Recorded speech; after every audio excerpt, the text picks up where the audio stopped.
많은 사람들, 제가 어릴 때는 우리나라를 동방예의지국이라고 하는 단어, 그 단어를 선생님들이 많이 말씀하셨고 참 예의가 바른 나라다, 그런 말씀을 많이 들었습니다. 그리고 참 어릴 때 보면 인사성도 참 좋았어요. 사람들이 뭐 어르신 이렇게 동네 어른 뵈면 인사하는 것, 요즘은 뭐 그냥 아파트에서도 제가 오히려 젊은 분들 만나면 안녕하세요 이렇게 인사하지, 그분들이 그냥 저를 그냥 본체 이렇게 지나갈 때가 많아요. 그래서 제가 오히려 인사를 하는 편입니다. 어쨌거나 하여튼 우리나라가 동방예의지국, 그래서 예의가 바른 그런 민족 중에 하나입니다. 그런데 그런 동방예의지국에서 예의보다 더 중요시 여기는 게 있어요. 그게 뭐냐? 시입니다. 시. 얼마 전에 이제 아버님이 콩 낯가리를 할 테니까 내려와라, 그래서 제가 연 이틀 내려가서 콩 낯가리 하는 일을 도와드렸습니다. 근데 콩 낯가리를 막 쌓다가 제가 저쪽에 이제 정말 콩 씨알이 굉장히 좋아요. 그래서 그걸 갖다 탁 아버님 드리려고 그랬더니 아버님 거기 놔둬라. 그래서 이거 뭐 하려고 그랬더니 이거는 내년에 씨를 한다, 그렇게 말씀하십니다. 아마 제 기억으로는 그것을 별도로 나서 내년 콩 심을 때 그 콩을 심는 씨앗으로 하지 않으실까 하는 생각을 갖습니다. 동방예의지국인데, 효의 나라인데, 겨우내 먹을 것이 없어서 굶주림 속에 소나무 껍질도 벗겨 먹고 그것저것 없으면 또 진흙을 먹었었어요, 옛날에. 지금 뭐 북한에서 일어나는 일이라 할 수 있습니다.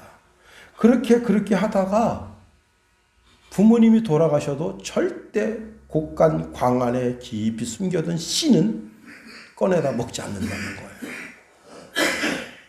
아니 동방예의지국인데 부모님이 죽어가고 계신데 벽씨를 놔두고 콩씨를, 팥씨, 호박씨, 토마토, 오이, 무슨 씨든지 간에 창고에 들어가 있는 씨는 내오질 않습니다. 자기 아들이 굶어 죽는데도 내오질 않아요. 왜? 씨는 예의보다 효보다 더 중요하기 때문에 그렇습니다. 씨가 없으면 그 다음에 농사를 못 짓는 거예요. 식물의 씨가 중요하듯이 사람에게는 자녀가 중요합니다.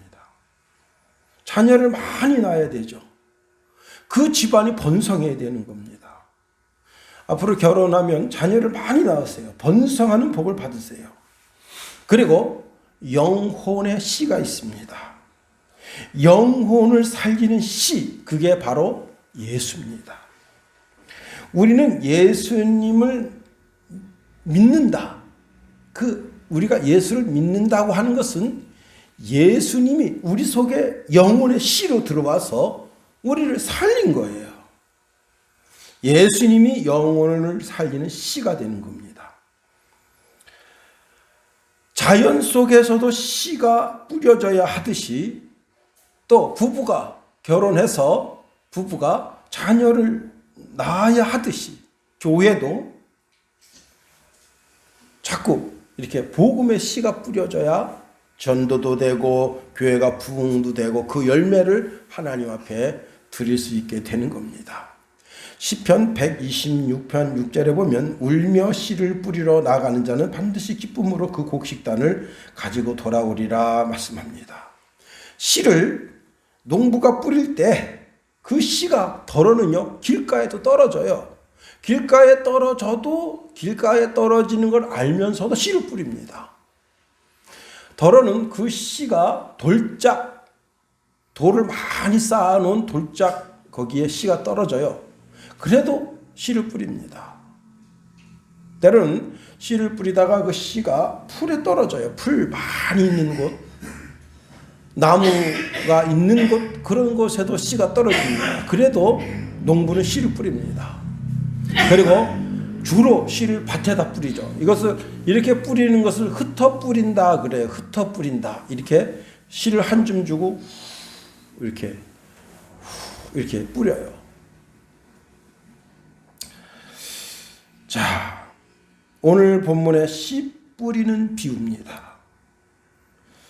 그런데 이 씨 뿌리는 비유는 12장과 13장이 계속해서 연결되어져 있다는 사실이에요. 예수님은 오전 내내 말씀을 증거하시고 그리고 오후에 또 계속해서 말씀을 증거하시는 겁니다. 저는 오전 내 말씀 증거하고 피곤해요.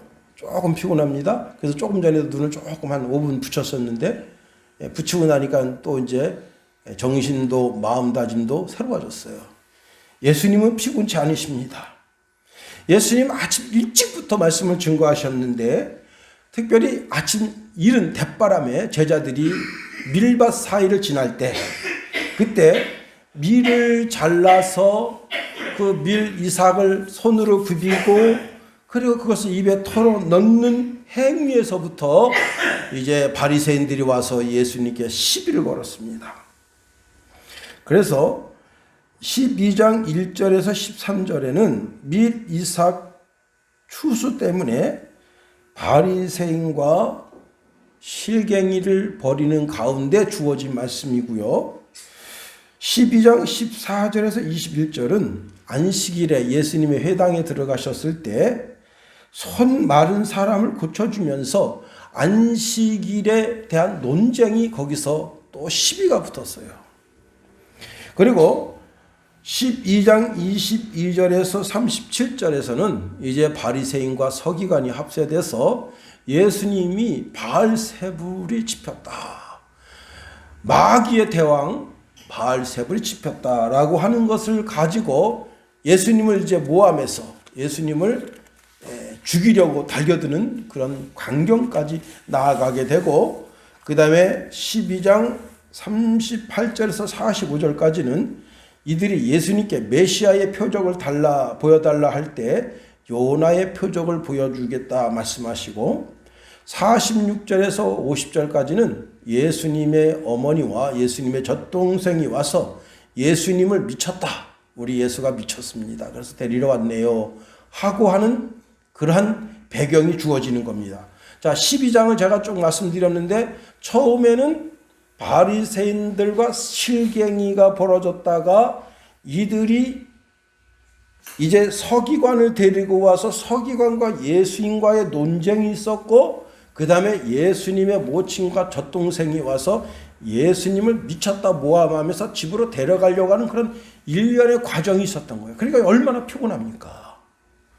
그럼에도 불구하고 예수님은 오후에도 계속해서 말씀을 증거하셨다 하는 겁니다. 이러한 배경 속에 오늘의 본문의 말씀이 주어지는데 한 세 가지로 살펴보려고 하는 겁니다. 첫 번째는요. 자, 우리 1절 2절을 다 같이 한번 읽어봅니다. 1절 2절 시작.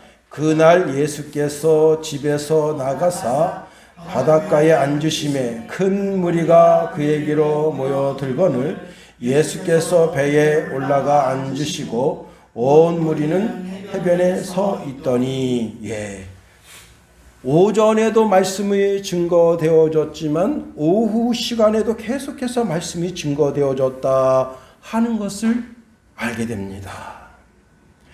자, 이날 예수님은 영적으로 좀 지쳐 있을 수가 있어요. 마음적으로 좀 지칠 수도 있었어요. 왜? 바리새인에게 시달리죠. 서기관에게 시달리죠. 예수님의 모친 그리고 그 젖동생들이 와서 다른 것은 몰라도 지금 바리새인들이나 서기관들이 예수님을 죽이려고 모함해서 죽이려고 하는 그런 모함을 겨우 이겨냈는데 이내 예수님의 어머니와 예수님의 젖동생들이 와서 예수가 미쳤다 그러면서 붙잡아가서 자기 집에 데리고 가려고 하는 그런 모습을 볼 때 그게 얼마나 힘들겠어요. 심적으로. 그런 심적으로 힘든 상태에서 오후 시간에도 계속해서 예수님은 천국 복음을 증거하셨다는 겁니다. 사도 바울은 우리에게 이렇게 권면합니다. 때를 얻든지 못 얻든지 말씀을 증거하는 일에 힘쓰라 말씀합니다. 전도서 11장 6절에 보면 너는 아침에 씨를 뿌리고 저녁에는 손을 거두지 말라. 이것이 잘 될는지 저것이 잘 될는지 혹 둘이 다 잘 될는지 알지 못함이니라 말씀했습니다. 미국의 한인 교회에 전도팀이 전도하러 갔는데 이런 게 있잖아요. 사람이 있는 것 같다. 이 집에 사람이 있는 것 같다. 그런 느낌이 드는 집 있잖아요. 그래서 똑똑똑 두들겼어요. 거기 이제 원래 한국인 노부부가 살아요. 그걸 알아요. 알고 그 집을 찾아가는데 똑똑똑 하는데 아무도 안 열어줘요. 그래서 전도팀이 안 계신가 본데 그냥 갑시다. 했더니 아닙니다. 한 번 더 두들겨 봅시다. 똑똑똑 두들겼는데 그래도 안 열어줘요. 계세요. 세 번째 다시 한 번 더 두들겨 봅시다. 이 집에 계신데 한번 두들겨 봅시다. 그래서 똑똑똑 두들기니까 한참 있다 잠깐 기다려요 하는 노인네 목소리가 들립니다. 그래서 이제 예, 교회 전도팀인데 어떻게 지내세요 하고 이렇게 말씀 나누는 가운데 놀라운 이야기를 들었습니다. 사실 우리 부부 이렇게 미국에 와서 사는데 너무 적적하고 고독해서 사실은 우리가 당신들이 오기 전에 텐마루에다가 이렇게 나이롱줄 걸어가지고 당신도 죽고 오늘 나도 죽읍시다. 그리고 이제 목을 매려고 그러는데 당신들이 문을 두들겼다는 거예요. 그래서 처음엔 조용히 합시다. 지나가면 우리 목 맵시다. 그럽시다. 그래서 전도팀이 또 문을 두들기는 거예요. 저 사람들 끈질기네. 아주. 세 번째 두들기니까 그러면 우리 저 전도팀이 그냥 갈 것 같지는 않으니까 저 사람들하고 몇 마디만 얘기를 나누고 그리고 보낸 다음에 우리 목 맵시다. 그럽시다. 그렇게 해서 문을 열어준 거예요. 근데 그때 그 두 할머니 할아버지가 그 전도팀을 맞이하고 그리고 복음을 받아들였습니다. 그 교회 나오게 된 거예요. 만약 그때 한 번 두들기고 그냥 갔으면 어떻게 되겠어요?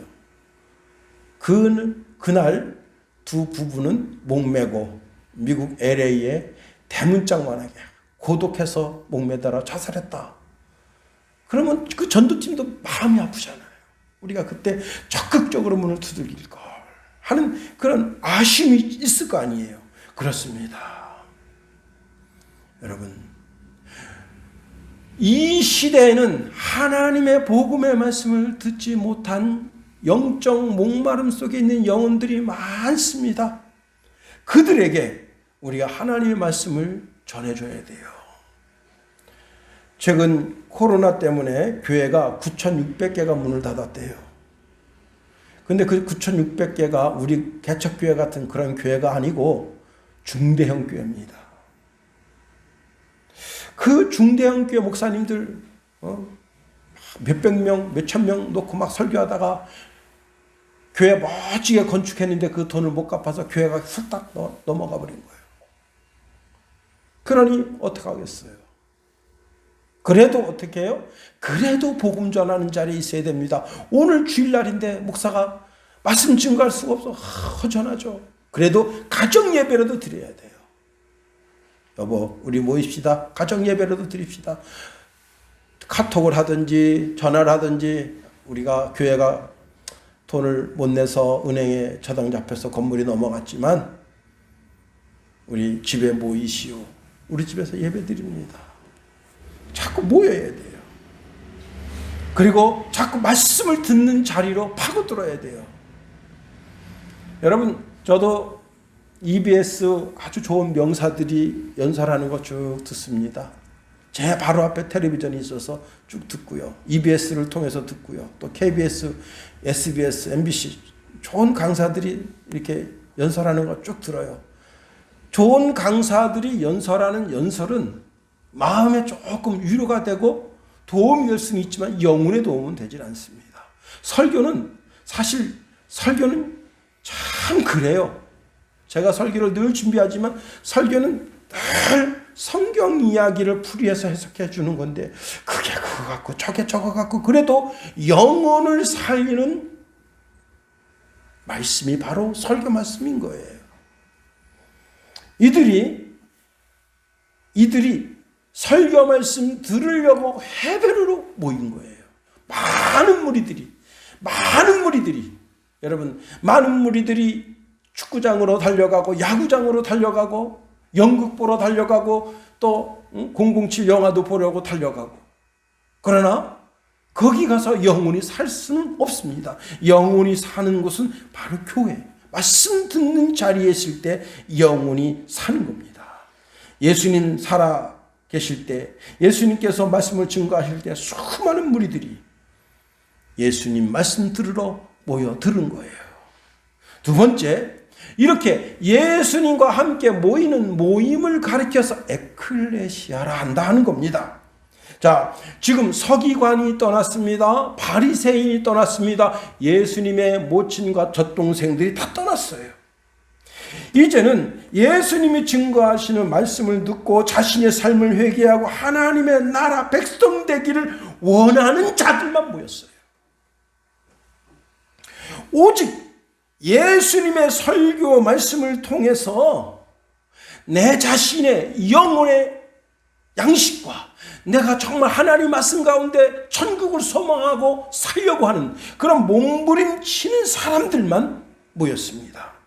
이들이 해변에 예수님이 말씀하시는 그 자리로 모여오게 됐습니다. 2절 말씀 보세요. 2절 말씀 이렇게 말씀하고 있네요. 큰 무리가 그에게로 모여 들거늘 예수께서 배에 올라가 앉으시고 온 무리는 해변에 서 있더니 그랬습니다. 누가복음 5장에 보면요, 베드로가 밤새 고기를 잡으려고 그물을 던졌는데 한 마리도 못 잡았어요. 그래서 이제 갈릴리 부둣가에서 배를 대고는 그물을 깃고 있는데 예수님께서 해변으로 나오시니까 수많은 사람들이 예수님 말씀 들으려고 따라 나왔어요. 근데 예수님 말씀 증거하려고 하는 사람들이 예수님께 좀 더 가까이 예수님께로 더 가까이 갑니다. 왜요? 예수님 얼굴 보고 싶고 예수님 옷자락이라도 만지고 싶고, 그러니까 예수님께 가까이 보니까 예수님 말씀 증거하실 수가 없어. 그래서 어떻게 했습니까? 베드로한테 배를 좀 빌려달라. 그래서 베드로가 그물 깁는 배 한편에 서셔서 거기서 천국 복음을 증거하셨습니다. 오늘 똑같은 장면이 본문에 이어지고 있네요. 수많은 사람들이 예수님 가까이 있어 보려고 달려드니까 예수님이 더 이상 말씀을 증거하실 수가 없어서 그때 예수님은 이제 한 배에 올라가서 거기서 말씀을 증거하시고 모든 이스라엘 백성들은 해변가에 서서 하나님의 말씀을 듣게 됐습니다. 이것이 바로 교회입니다. 이것이 바로 에클레시아, 교회예요. 그렇습니다. 국회의원은 국회에 있어야 되고 국무의원은 청와대에 있어야 하고 그리스도인들은 교회에 있어야 됩니다. 그리스도인들은 그리스도 중심으로 모여야 되는 거예요. 오늘 거룩한 안식일이며 주일인데 그리스도인이 캠핑카에 있는 것은 자신 스스로가 나는 저주받은 백성이라고 선언하는 것과 다를 바 없습니다. 오늘 거룩한 안식일이며 주일인데 오늘 집에서 텔레비전 보면서 허허허허하고 있는 인생들은 자신 스스로가 노아가 만든 방주에 돌을 던지고 있는 자와 똑같은 거예요. 그런 자는 하나님의 마지막 심판 때에 하나님의 방주에 천국에 들어갈 수가 없습니다. 우리가 오늘 이렇게 주일날 나와서 예배 드리는 것은 내가 하나님의 백성된 본분을 드러내는 거예요. 여러분, 구약의 성도들은 하나님의 법계 중심을 내 마음에 두고 그 법궤가 움직여 가는 곳을 향해서 갔습니다. 왜 그랬습니까? 법궤 거기에 말씀이 있기 때문이에요. 오늘 교회가 초라하고 별 볼 일 없어서 문재인 정권에 의해서 이렇게 시달리고 저렇게 시달려서 많은 교회들이 문을 닫고 심지어는 포크레인으로 교회를 때려부시고 교회 문을 폐쇄하고, 그래도 그 초라한 교회를 중심으로 모여야 하는 것은 그 교회 안에 말씀이 있고, 그 말씀이 바로 예수 그리스도이시기 때문에 그런 거예요. 그리스도는 형편없는 회당이라도 거기에 가 계십니다. 그러면 성도들이 거기에 모여요. 그리스도가 없는 야구장, 그리스도가 없는 축구장, 그리스도가 없는 회당, 그리스도가 없는 성당, 그리스도가 없는 교회는 하나님이 헐어버리십니다. 왜? 그리스도가 없는 곳은 바로 하나님의 심판의 대상이 되기 때문에 그렇습니다. 그리스도가 마구간에 계실 때 사람들이 마구간으로 모입니다. 그리스도가 나사로의 집에 있을 때 나사로 집으로 모여듭니다. 그리스도가 삭개오 집에 있을 때 삭개오 집으로 모여듭니다. 왜? 거기서 천국 복음의 말씀을 듣고 싶은 거예요. 하나님의 나라의 비밀에 대해서 듣고 싶은 거예요. 법궤가 오벳에돔의 집에 갔더니 오벳에돔의 집에 터지는 복이 임하게 된 거예요. 그 궤가 하나님의 궤가 다윗 궁에 오니까 다윗 가문만 복 받았습니까? 아닙니다. 유다 백성이 복을 받고 전 이스라엘이 복을 받게 된 거예요. 왜? 그 법궤 그 속에는 하나님의 말씀이 들어있기 때문에 그런 겁니다. 우리는 말씀 중심으로 그리스도가 계신 그곳, 그리스도가 해변에서 배 위에서 말씀을 증거하시는 그곳이 바로 에클레시아가 됐기 때문에 그렇습니다. 그리스도가 벳세대 들녘에 있으며 광야교회가 되고, 그리스도가 배 위에 계시며 해변교회가 되고, 그리스도가 우리 순양교회에 계시니 순양교회가 된 거예요. 여러분 잘 들으세요. 하나님이 한 사람 한 사람 이끌어다가 그리스도에게로 이끌지 않으면 올 수가 없는 거예요.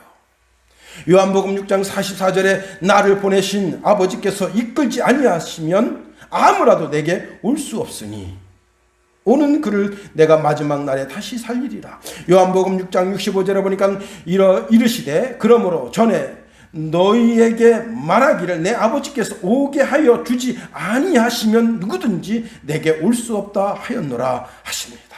그렇습니다. 하나님이 한 사람 한 사람 다 그 불러다가 그리스도 예수 앞으로 오게 했다는 거예요.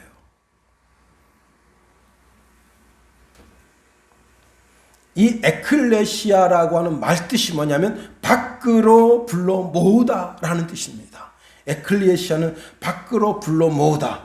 다시 말하면 로마 당시에 시민의 공적인 모임으로 모이는 집회를 가리키는데, 이 모임이 아주 비밀스럽게 모인 거예요.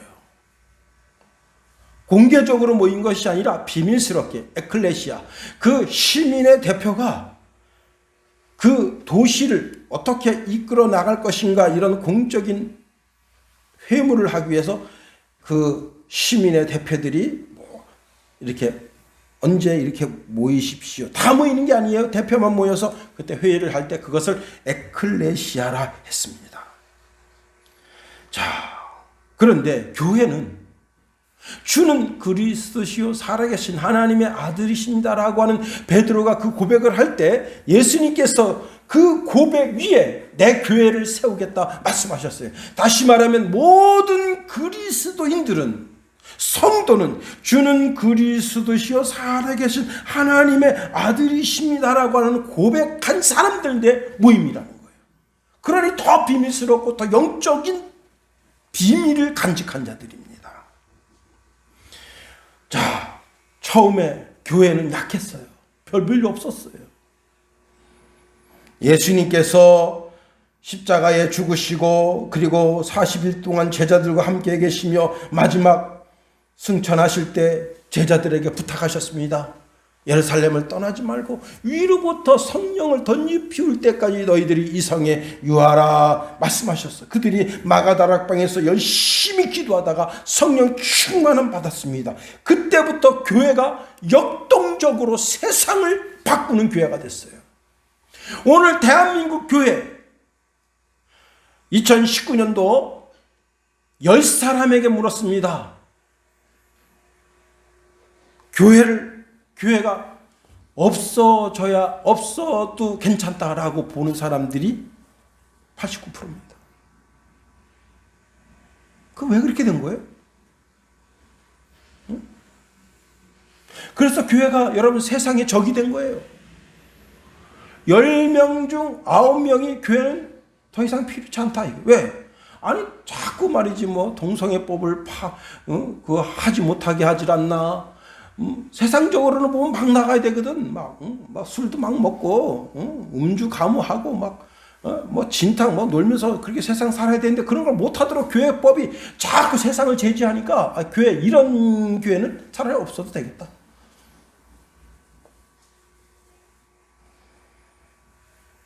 왜 그런 거예요? 성령의 능력을 잃어버렸기 때문에 그렇습니다. 성령의 능력을 잃어버린 그 자리를 돈이 차지한 거예요. 이제 돈이면 뭐든지 할 수 있어. 중국의 어떤 부부가 여자가 코만 4번 수술했어요. 근데 이쁘긴 이쁘대 보니까 16번을 성형수술했대요. 코만 4번 했는데 전체적으로 16번을 했는데 원래 원사진하고 두 번째 사진하고 이렇게 딱 비교해서 보여주는데 이쁘긴 이뻐요. 야, 처음 사람은 온데간 되었고 새 사람이 되었어요. 그런데 여러분 시간 조금 지나보세요. 10년, 20년 지나보세요. 이제 50대 되죠. 그때부터 성형 부작용이 그 얼굴에 나타납니다. 미쳐버리는 거예요. 의사가 아주 정밀하게 잘 잘랐어. 근데 그게 아니에요. 그때부터 50살쯤 되면 그때부터 성형 부작용이 나타나니까 밖에 못 나가요. 그래서 여러분 코끼리 아줌마 있잖아요. 그렇게 해서 새 사람이 되는 것이 아닙니다. 예수가 그 속에 와서 하나님의 성령이 그 속에 들어오니 그 사람이 새 사람이 되는 거예요. 새로운 인생을 사는 사람이 되는 거예요. 그때부터 그 사람이 그 전에는 세상 풍습을 쫓고 세상 속에서 세상이 주는 그 즐거움을 맛보며 살았지만 이제는 그리스도 안에서 그리스도가 주시는 능력으로 그리스도가 주시는 기쁨으로 살게 되는 거예요. 그때부터 교회가 역동적으로 움직여지기 시작하는데 여러분 로마를 바꾸는 힘이 교회에서 나온 거예요. 이 시대를 바꿀 수 있는 힘이 교회에 있습니다.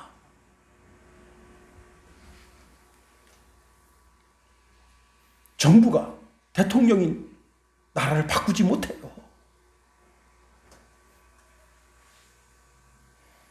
지금 우리 문재인 대통령이 들어서면서 나라가 15년 후퇴했다잖아요. 경제적으로 문화적으로 모든 면에서 유럽이 버린 정책, 태양광, 유럽이 버렸는데 그거 끌어들였죠. 풍력 발전, 독일에서 하다 안 돼서, 네덜란드에서 하다 안 돼가지고 포기한 거 우리나라가 끌어들였죠. 풍력 발전소 하는데 지금 돈이 얼마 정도 들어가느냐? 245조인가 들어간대요. 예. 좋은 원자력 다 때려부시고 풍력 발전으로 현재 전기를 생산하는데 245조 들어간대요. 근데 이게 문제가 뭐냐면 태풍 오면 다 망가져요. 태풍을 못 견디는 거야. 너무 빨리 바람이 세서. 우리나라는 그거 할 만한 조건이 안 된대요. 바람도 일정해야 된다는 거예요. 새 대통령이 오면 나라가 새로워지겠지? 아닙니다. 그리스도인들이 성령으로 새로워질 때, 그 에클레시아, 예수의 영으로 새로워진 사람들이 모여질 때, 에클레시아가 될 때 그때 비로소 새롭게 되는 겁니다. 교회당이 세상을 바꾸는 게 아니라 에클레시아가 된 사람이, 왜? 예수님이 우리에게 약속하십니다. 두세 사람이 내 이름으로 모인 곳에 나도 그들 중에 있다 말씀하십니다. 지금 예수님께서 거룩한 영으로 우리 모임 가운데 계십니다. 그분이 우리의 마음을 만지십니다. 찬송할 때 우리의 마음을 만지시고, 기도할 때 우리의 마음을 만지시고, 말씀을 들을 때 우리의 마음을 만지시고 고치십니다.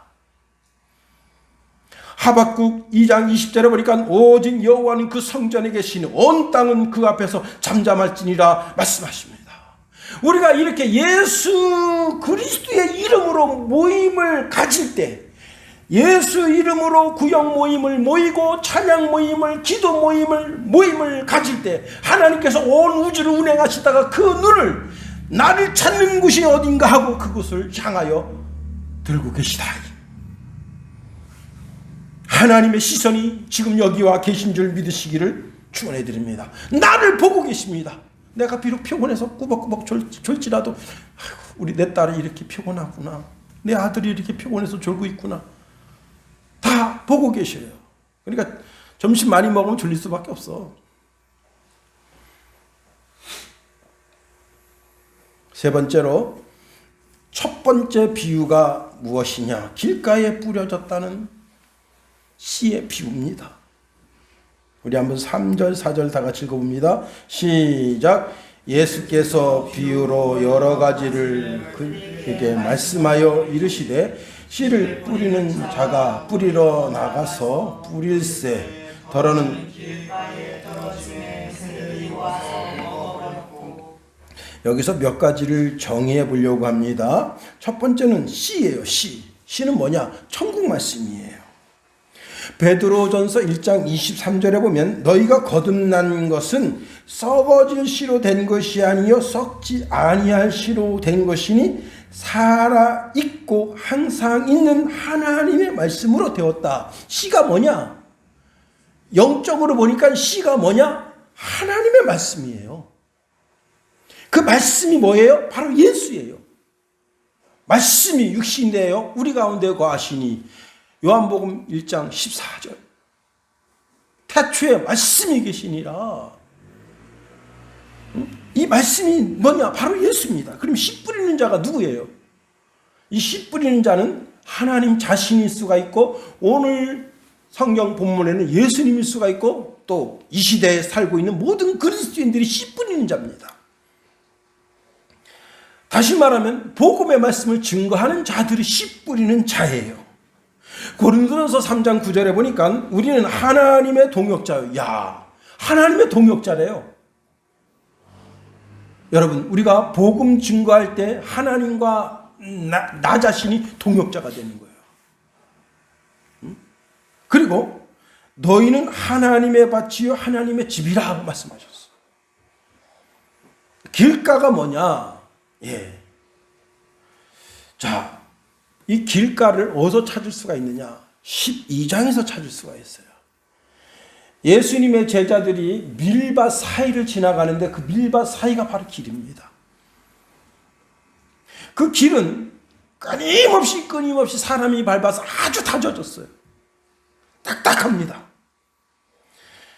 씨가 거기 떨어지는데 그 씨에 비극이 일어나는 거예요. 이 길가 밭은 가장 나쁜 땅이에요. 땅 중에. 모든 땅은 놀라운 기적을 이루는데 씨가 떨어지면 그 씨가 그 땅에 심겨지기만 하면 거기서 싹이 나고 줄기가 뻗고 나중에는 꽃이 피고 열매를 맺어요. 땅은 그래요. 모든 땅은 그래요. 왜? 하나님이 그 땅을 향하여 각종 열매 맺는 씨를 내라고 말씀하셨기 때문이에요. 땅은 신기하게 하나님의 말씀을 지금도 받아서 씨가 떨어지면 그 씨를 거기서 싹을 틔우고 줄기를 자라게 하고 꽃을 피우게 하고 열매를 냅니다. 근데 문제는 뭐냐면 이 길가는 사람들이 하도 많이 다녀서 딱딱하게 다져졌어요. 다시 말하면 떨어진 씨가 그 흙 속으로 들어가지 못해요. 땅이 너무 딱딱하니까. 여기에 비극이 있습니다. 그래서 새들이 와서 쪼아 먹어버렸어요. 자, 이 길가는 어떤 사람을 말하는가 해석을 19절에 말씀하고 있는데요. 아무나 천국 말씀을 듣고 깨닫지 못할 때는 악한 자가 와서 그 마음에 뿌려진 것을 빼앗나니 이는 곧 길가에 뿌려진 씨라 그랬습니다. 길가의 씨가 아무리 땅속으로 들어가고 싶어도 들어가지 못해. 너무 딱딱했어. 다시 말하면 길가라고 하는 것은 사람의 마음의 문을 굳게 걸어 잠근 상태를 말하는 거예요. 12장에 나타난 바리새인, 사두개인, 서기관, 율법자, 예수님의 어머니, 그리고 예수님의 젖동생, 자기 마음의 문을 굳게 걸어 잠그고 우리 형님은 미쳤어, 우리 오빠는 미쳤어 라고 떠들어 제키는 예수님의 젖동생, 그리고 저 새끼는 하나님의 이름을 불경건하게 불렀으니 돌로 쳐 죽여야 된다고 마음을 굳게 먹고 있는 바리새인, 서기관, 율법자들. 그 마음이 꽉 찼어요.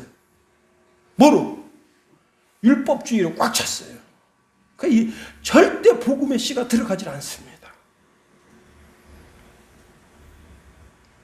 호세아서 10장 12절에 보면 너희가 자기를 위하여 공의를 심고 인애를 거두라. 너희는 묵은 땅을 기경하라. 지금이 곧 여호와를 찾을 때니 마침내 여호와께서 오사 공의를 빛처럼 너희에게 내리시리라 말씀하셨습니다. 묵은 땅을 기경하라 그랬어요. 근데 이게 묵은 땅이 아닙니다. 딱딱한 땅이어서 쟁기로 갈 수가 없어요. 사업으로 팔 수가 없어요. 오늘날로 말하면 포크레인으로나 팔 수 있어요. 이게 길가 밭의 저주입니다. 자기 속에 뭔가 모르는 자기의 확신, 자기 신념, 자기가 그동안 어렸을 때부터 추구했던 종교적 어떤 카테고리가 그 속에 꽉 차 있어요. 그걸 부수질 못해. 문제는 씨가 떨어지자마자 새들이 와서 먹어버렸어요. 그 새가 뭡니까? 새 중에 왕은 뭐죠? 응? 네. 독수리라고 생각할 수 있지만 매입니다. 새매. 그런데 이 씨를 먹는 새는 새매는 아니에요. 새매는 뭘 잡아먹냐면 새를 잡아먹어요. 절대 씨를 먹지 않습니다. 육식이에요. 육식. 다시 말하면 뭐 이렇게 잡식성이 아니에요. 매는 반드시 쥐를 잡아먹든지 새를 잡아먹든지 육식이에요. 이 씨를 먹는 새는 참새입니다. 참새. 그걸 어떻게 할 수 있습니까? 농부 아들이니까 할 수 있죠. 어릴 때 아버지가 가서 너네 가서 새 좀 몰아라. 그러면 이만한 이제 깡통 하나 들고 가서 거기서 그럼 참새 수십 마리가 날아갑니다. 그럼 참새가 슉 날아가서 어디 갔냐? 저쪽 논으로 가요. 그럼 저쪽에서 막 당당당당 그럼 새가 슉 날아가면 또 이쪽으로 가요. 그러면 화딱지가 났잖아요. 그러면 관우야 이리 와라. 그러면 왜요? 깡통 하나 들고 저쪽 가라. 그럼 저쪽 가서 내가 그럼 쟤도 하면 그 새가 어디 날아가느냐? 바로 앞집 논으로 날아가요. 그래서 서로 못 날아가게 하기 위해서 어떻게 했냐? 그물망을 쳤어요. 그물망. 그래도 참새는 다 알아요. 다시 말하면 곡식을 먹는 새는 참새입니다. 여기 오늘 본문 4절에 먹어버렸고 라고 하는 말은 조금도 남김없이 완전히 먹어 치워버렸다라는 뜻입니다. 여러분, 실로 길가 밭 같은 사람은 씨를, 다시 말하면 살아있고 항상 살아있는 하나님의 말씀을 중요하게 여기지 않아요. 자기 속에 심겨진 신념을 중요시 여깁니다.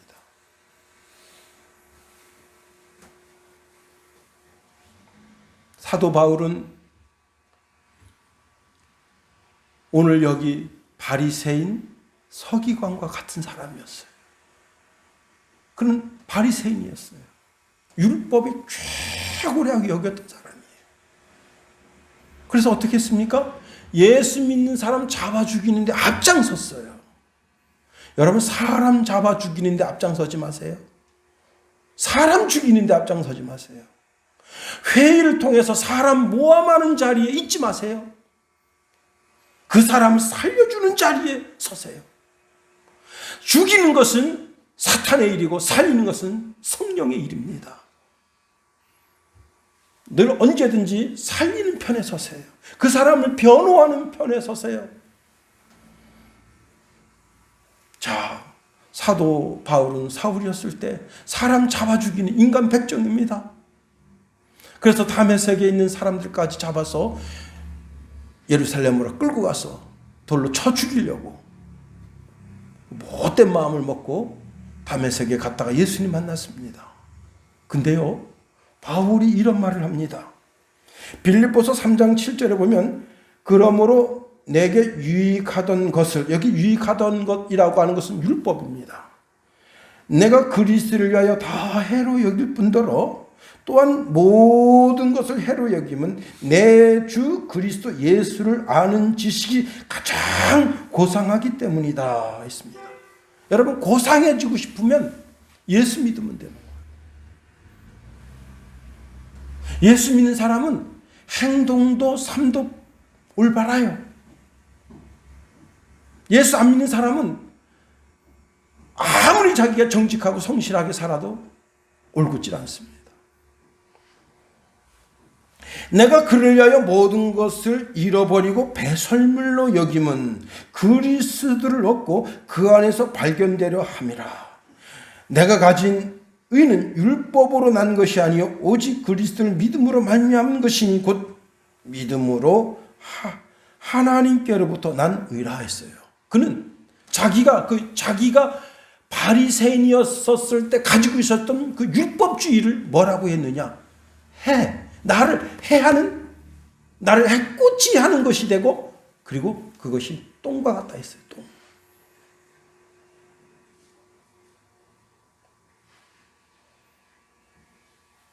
어제 제가 이제 저녁에 우리 김선혜 사무 이제 데리러 가는데 차를 몰고 이렇게 나가는데 그 공지천 쪽에 이렇게 오는데 부부가 이게 보니까 얼핏 봐도 한 30대 초반 됐겠어요. 부부가 개 한 마리 데리고 산책 나왔어요. 근데 그 개가 응가를 합니다. 그러니까 이 남편이 이렇게 말하더라고요. 아이씨 또 똥 싸네. 그러더니 검은 그 봉투 있잖아요. 그 봉투를 가지고 왔더라고. 근데 벌써 그 안에 들었어요. 예? 그 무게가 느껴져요. 이렇게 봉투가, 비닐봉투가 아무것도 안 들었으면은 그게 이게 막 그럴 텐데 뭐가 들었으니까 그게 축 처져 있단 말이에요. 다시 또 거기다 넣더라고. 그러니까 그 여자가, 이거 마누라죠? 마누라가, 거봐! 집에 가만히 있자니까. 여러분, 누구든지 다 똥은 싫어해요. 개똥이든 섭똥이든 사람똥이든. 근데 그거 안 치우면 어떻게 됩니까? CCTV가 사방팔방에 있으니까 그거 찍고 있거든?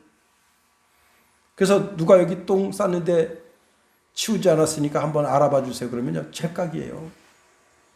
응? 벌금 얼마입니까? 30만 원인가? 그까지 똥 한 번 안 치웠다가 30만 원 벌금 물어요. 응? 10만 원인가? 하여튼 30만 원인가 하는데, 예.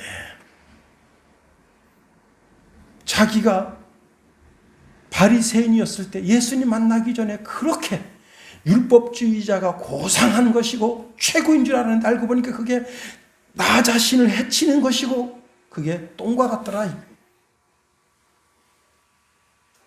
그리고는 그리스도 예수를 아는 것이 최고 점잖고 최고 지성인 것을 알았다. 이제 말씀을 마칩니다. 예수님께서 해변에 말씀 증거하실 때 그때 그 모인 무리가 진짜 교회입니다. 우리가 진짜 교회예요. 우리는 예수 그리스도를 아는 것이 최고 고상한 줄 알아. 예수 그리스도를 잘 모심으로 말미암아 혹 우리 심령이 딱딱하고 무뎌졌으면 하나님의 말씀으로 우리의 심령을 다시 갈아엎어서 하나님의 말씀을 잘 받아들이고 그 말씀이 30배, 60배, 100배로 열매 맺는 귀한 주의 백성 다 되기를 예수님의 이름으로 축원해 드립니다. 기도하겠어요. 하나님 감사합니다. 하나님 우리를 붙드시며 인도하여 주시고 주의 크고 강한 능력의 손으로 붙잡아 주셔서 예수 그리스도를 아는 것이 가장 고상하고 지성적이고 정말 신사숙녀가 되는 길임을 깨달아 알아서 예수 잘 믿어 하나님께 영광 올려드리고 많은 사람들에게는 하나님의 은혜를 끼치는 주의 백성으로 살게 하소서. 예수님 이름으로 기도합니다. 아멘.